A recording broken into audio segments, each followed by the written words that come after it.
Cześć, witajcie! W dzisiejszym odcinku zwiedzimy sobie opuszczony zakład wyrobów gumowych. Początki tego zakładu sięgają 1932 roku. Chodźcie z nami, zobaczymy, co tutaj znajdziemy.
W 1932 roku powstał tutaj zakład obuwniczy.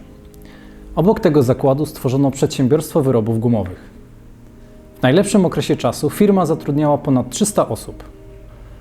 Znajdowała się tutaj hala produkcyjna oraz zakłady fizykochemiczne. W tej miejscowości, w której teraz się znajdujemy, był to jeden z większych zakładów, dzięki któremu wielu ludzi miało pracę. W 2000 roku przychód firmy wynosił 13,2 miliarda złotych. Eksportowano produkty do Czech, Niemiec, Litwy czy nawet na Łotwę.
W 2008 roku firma ogłosiła upadłość.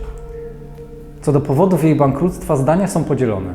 Według kadry zarządzającej powodem upadku firmy był kryzys gospodarczy oraz wysokie kredyty i niemożność ich spłaty.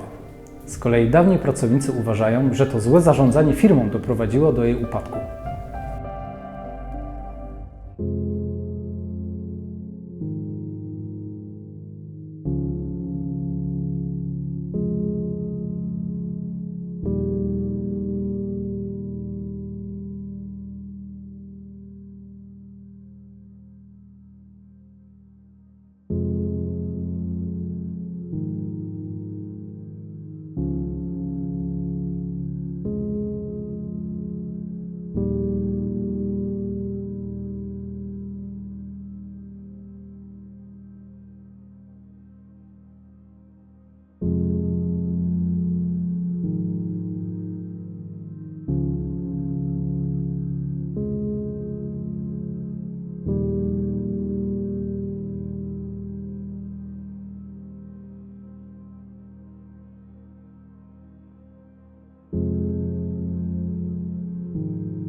To by było na tyle w tym odcinku. Mamy nadzieję, że Wam się eksploracja podobała. I co?